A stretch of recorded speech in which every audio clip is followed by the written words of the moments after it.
Now, I'm trying to think of an example of some of this cunning magic. And I'm trying to think of an example, maybe some sort of cheeky example from the book.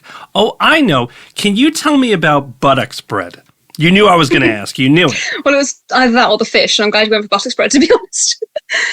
So, buttocks bread is a charming little spell.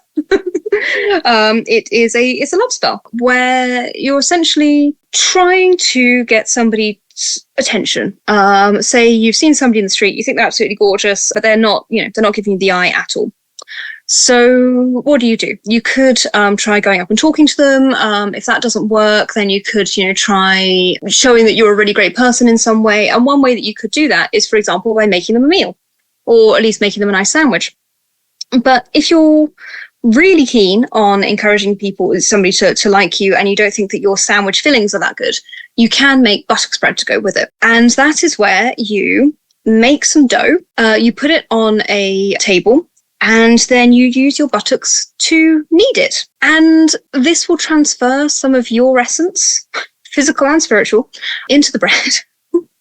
You can sort of recite something at the same time, maybe a sort of a short poem, or some kind of incantation to encourage love between you and the object of your desire. And then once you finish kneading it with your bum, put it in the oven, you bake it, and then you feed it to your intended lover. And the idea is that through a sympathetic magical link, they will then absolutely adore you and not be able to stop thinking about you.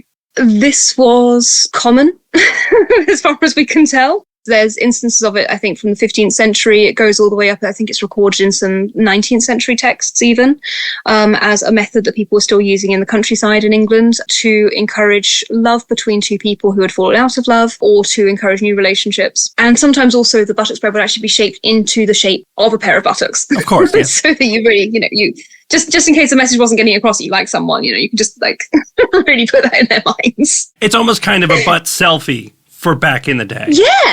Yeah, that is not something that occurred to me, but yeah, let's go with that.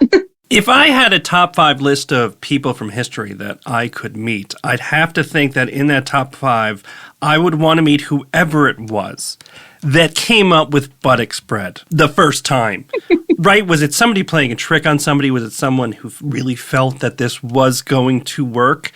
I have a feeling I want to hang out with that person and hear some of their other ideas, because it's fantastic. Absolutely fantastic. Yes, absolutely. Although I think one of the first questions is, how often do you wash? I would ask. Yes. Yeah. No, there would definitely be tons of questions.